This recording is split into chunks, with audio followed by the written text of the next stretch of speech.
Always welcome साथियों, digital class हमेशा आपके साथ। साथियों, अपनी बेसिक थर्मोडायनेमिक्स की सीरीज चल रही है। जो भी कंटेंट अब तक आपने पढ़ा है, आगे इस वीडियो में पढ़ने वाले सारे नोट्स पीडीएफ फॉर्मेट में डाउनलोड किए जा सकते हैं। जिस तरह से अपनी strength of material series, fluid mechanics and machines complete हो चुकी हैं, सारे नोट्स आपको पीडीएफ फॉर्मेट में अवेलेबल हैं।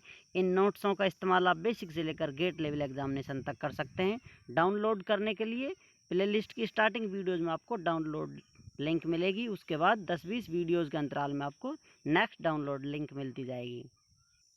अभी इससे पहली वीडियो में साथियों हमने जाना था आइडियल गैसों के बारे में, रियल गैसों के बारे में। अब हम यहाँ जानते हैं मिक्सचर ऑफ आइडियल गैसों के बारे में। इस प्रकार से आप देख सकते हैं यहाँ पर M1 M2 N1 N2 इस प्रकार से कैपिटल और स्मॉल m है दोनों, ये जो कि मास बताते हैं। ये मॉलिक्यूलर मास बताता है साथियों, प्रेशर, और ये गैस कांस्टेंट है। इस प्रकार से साथियों इन गैसों को इस प्रकार से किसी कंटेनर में मिला लेते हैं। इनकी संख्या कितनी भी हो सकती है साथियों, गैसों की 2 4 6 8, इस प्रकार से एक मिक्सचर बना लेते हैं।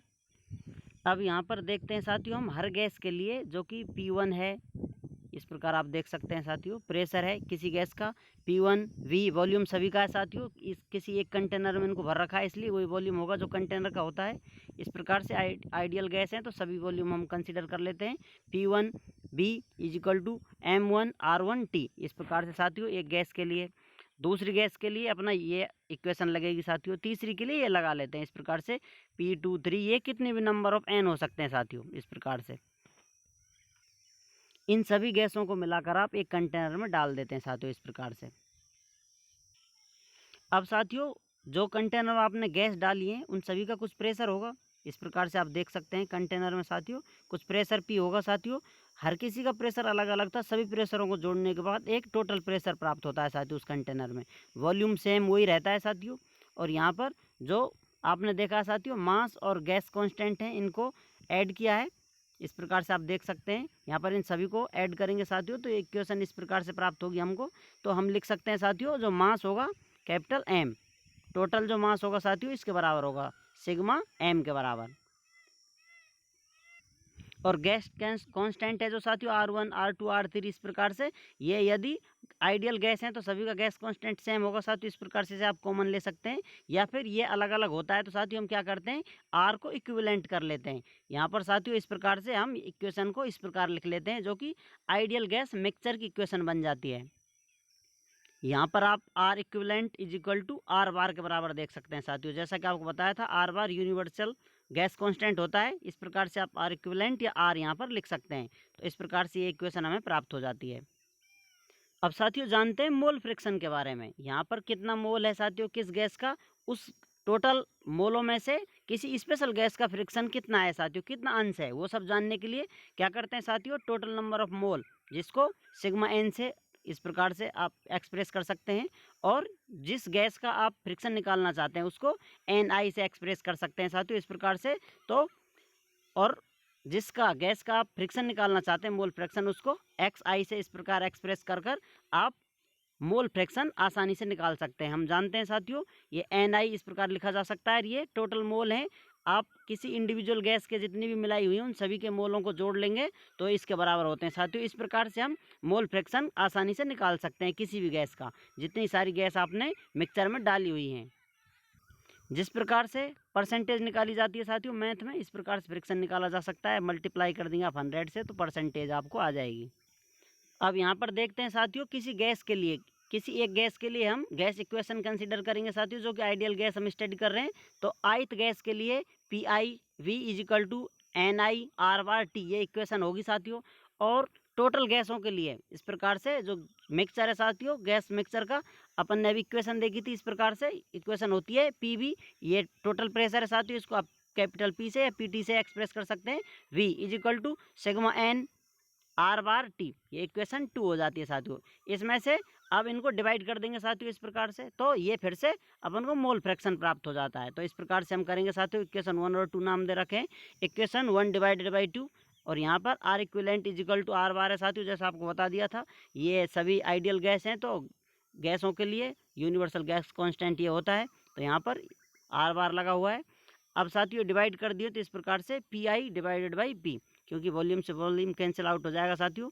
RT कट जाते हैं साथियों, तो Ni / सिग्मा एन, जो कि अभी आपको पता था साथियों, ये मोल ऑफ फ्रैक्शन होता है साथियों। इस प्रकार से एक्स आई से इसे प्रदर्शित कर सकते हैं। तो इस इक्वेशन से अब हम लिख सकते हैं साथियों, P I is equal to इसका एक्स आई के साथ मल्टीप्लाई हो जाएगा प्रेशर का साथियों, P I is equal to X I multiply P साथियों। इस प्रकार से हमको ये एक नई इक्वेशन प्राप्त हो जाती है। अब यहाँ पर पी आई है साथियों, ये क्या है, पार्शियल प्रेशर, इसे आप पार्शियल प्रेशर कह सकते हैं, जो किसी स्पेशल गैस का प्रेशर है साथियों, प्रेशर ऑफ ith गैस, ये आप इस प्रकार से इसे आप पढ़ सकते हैं। तो अब जानते हैं साथियों इक्विवेलेंट और एपरेंट गैस कांस्टेंट। यहाँ पर साथियों हमने मिक्सचर में सभी गैसों को ऐड कर लिया था। यदि कांस्टेंट गैसों का अलग अलग होता है साथियों, आर इक्विवेलेंट है साथियों, रियल गैस होंगी तो सभी का गैस कांस्टेंट कैरेक्टरिस्टिक जो गैस कांस्टेंट होता है सभी का अलग अलग होता है। तो ये आर इक्विवेलेंट कितना होता है साथियों, जिसको इक्विवेलेंट या एपरेंट गैस कांस्टेंट के नाम से जानते हैं, वो किस प्रकार से हम लिख सकते हैं साथियों। यहाँ पर यदि ये अलग अलग हो तो इसको आप अलग लेकर चलेंगे, तो इस प्रकार से यहाँ पर P1 + P2 P3 सभी का प्रेशर है साथियों, उसको ऐड कर लेंगे तो यहाँ पर कैपिटल P, वॉल्यूम सभी का वही रहेगा साथियों, कंटेनर का वॉल्यूम होता है इस प्रकार से V। अब इनमें से साथियों इनको ऐड करेंगे तो मास है सभी का, वो मास एक जगह जुड़ जाएगा साथियों, तो सिग्मा एम हो जाता है। और इन आरों को सभी को आप जोड़ेंगे तो ये आर इक्विवेलेंट के बराबर हो जाते हैं, टेम्परेचर T से मल्टीप्लाई है साथियों। अब यदि हम यहाँ पर सिर्फ इसके बारे में स्टडी करें साथियों, जिसको sigma M R equivalent express किया है साथियों, तो इससे हम आर इक्विवेलेंट निकालेंगे, क्योंकि इसी को निकालने के लिए हम ये सब कर रहे हैं।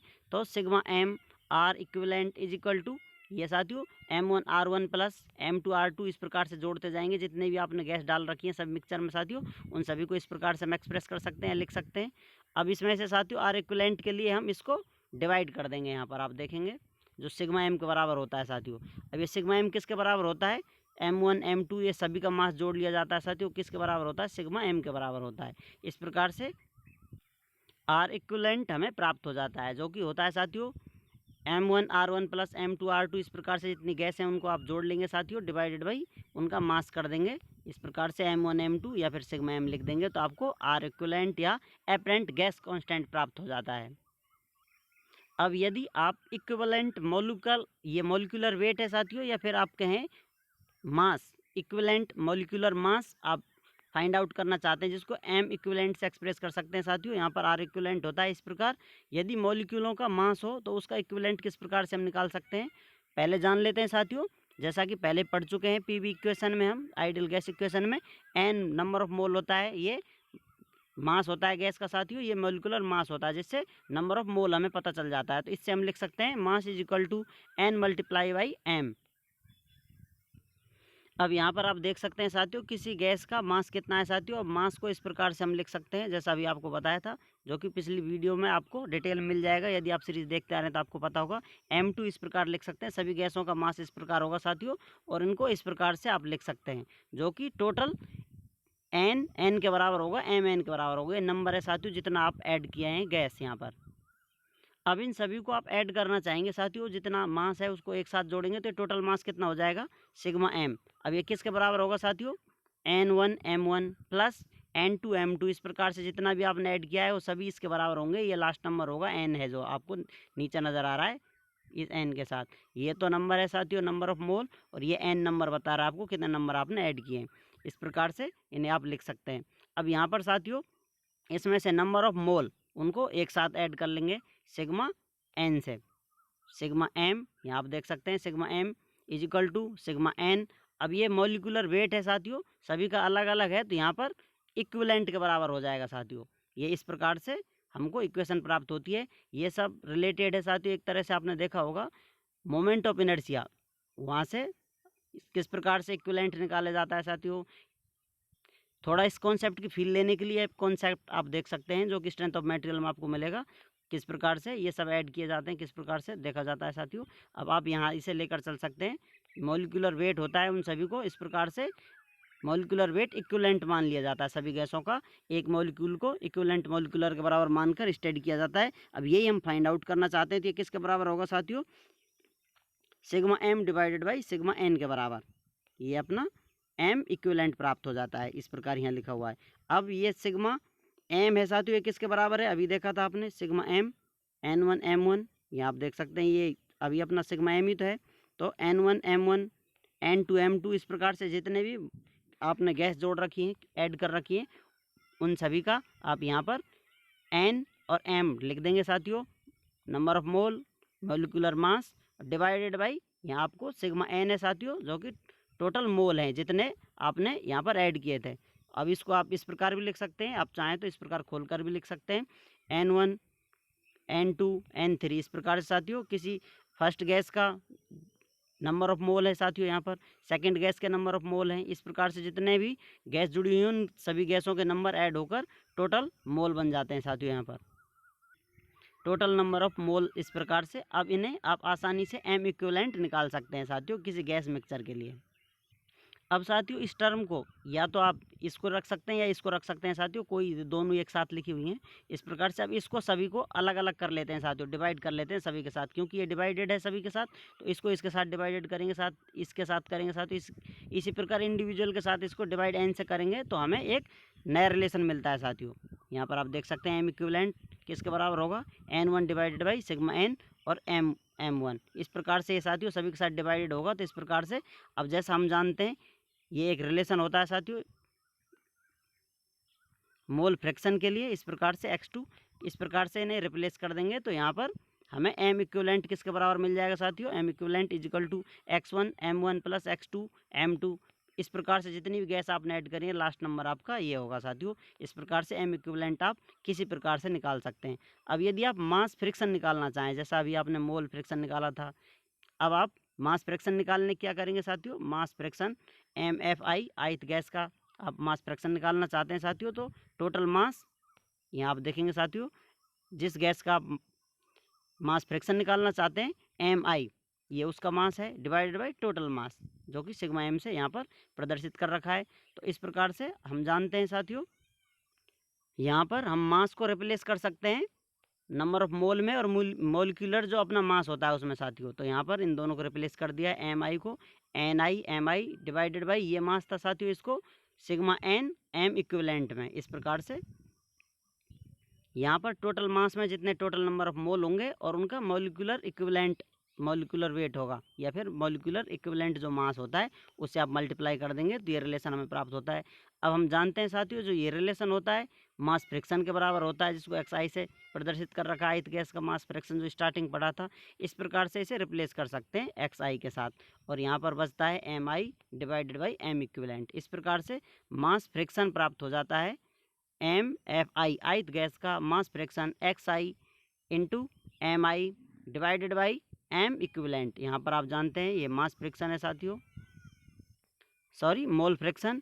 यहाँ पर ये ith गैस का molecular mass divided by equivalent molecular mass. इस प्रकार से आप मास फ्रैक्शन निकाल सकते हैं। अब जैसा कि ये रिलेशन हम पहले भी पढ़ चुके हैं MR is equal to R bar के बराबर होता है साथियों। मॉलिक्यूलर मास होता है गैस कांस्टेंट होता है कैरेक्टरिस्टिक गैस कांस्टेंट और ये R बार अपना यूनिवर्सल गैस कांस्टेंट होता है। तो इस रिलेशन से हम M लिख सकते हैं साथियों किसके बराबर होगा, R bar divided by R के बराबर होगा। अब किसी ith गैस के लिए मॉलिक्यूलर मास किस प्रकार से हम डिफाइन कर सकते हैं साथियों, R bar divided by RI इस प्रकार से लिख सकते हैं। M इक्विवेलेंट के लिए किस प्रकार लिखेंगे साथियों, जैसे I लिखा है इसी प्रकार इक्विवेलेंट के लिए universal gas constant divided by equivalent gas constant molecular weight of mixture. ये किसका है साथियों, M इक्विवेलेंट है जो मॉलिक्यूलर वेट ऑफ मिक्सचर होता है। अब यदि इस रिलेशन को साथियों MI और M इक्विवेलेंट के रिलेशन को MI M इक्विवेलेंट में यहाँ डालेंगे तो साथियों आपको दूसरा फॉर्मेट मिल जाएगा मास फ्रैक्शन का। तो इस प्रकार आप देख सकते हैं मास फ्रैक्शन ith गैस का किसके बराबर होगा, XI मल्टीप्लाई कर दिया है साथियों R bar divided by RI होता है। इसी प्रकार R bar divided by R equivalent के बराबर है साथियों। अर्थात आपने सिर्फ ये वैल्यू पुट कर दिए यहाँ पर जो ये रिलेशन था इसमें MI की और M इक्विवेलेंट की, तो आपको ये रिलेशन प्राप्त हुआ है। इस प्रकार से आप देख सकते हैं इनको आप इस प्रकार सॉल्व करेंगे तो MI ये MFI is equal to XI into R equivalent divided by RI। Mass fraction of ith gas यहाँ पर आप देख रहे हैं साथियों, मोल फ्रिक्शन R इक्विवेलेंट है साथियों और ये ith गैस का कैरेक्टरिस्टिक गैस कांस्टेंट है, ये मिक्सचर का R इक्विवेलेंट है। इस प्रकार से इन सभी वैल्यूओं को आप ऐड कर एक साथ लेकर साथियों एक दूसरे की वैल्यू बड़ी आसानी से निकाल सकते हैं। ये सभी रिलेशन एक दूसरे से रिलेटेड हैं। स्पेस है कुछ नोट्स, और यदि आप पॉइंट डालना चाहें बीच बीच में ब्लैंक पेज डालते रहें। यदि नोट्स आप फोटोकॉपी कराते हैं साथियों, एक दूसरे रिलेशन को आप समझें आसानी से, तसल्ली से समझकर वीडियो रिपीट कर कर देखें। एक एक रिलेशन बड़ा ही सिंपल है साथियों, आपको देखने में थोड़ा लंबा हो सकता है इधर उधर, क्योंकि इसमें कैलकुलेशन कुछ ज़्यादा लंबी है एक एक पॉइंट की। बाकी वीडियो में जो भी कुछ आपको दिखाया गया है ये सब सिंपल एक कैलकुलेशन है। सारे रिलेशन नॉर्मली आप ड्राइव कर सकते हैं और याद रख सकते हैं इनको। उम्मीद करते हैं साथियों वीडियो में दी गई जानकारी आपको अच्छे से समझ में आई होगी। अभी भी आपका कोई कन्फ्यूजन रह जाता है तो कमेंट बॉक्स खुला हुआ है, आप चाहें जो पूछ सकते हैं। आप चाहें तो कांटेक्ट भी कर सकते हैं साथियों। कांटेक्ट लिंक आपको वीडियो डिस्क्रिप्शन में मिल जाएगी। वीडियो को अंत तक देखने के लिए, चैनल को सपोर्ट करने के लिए आपका बहुत बहुत धन्यवाद। मिलते हैं नई वीडियो के साथ। जय हिंद, वंदे मातरम।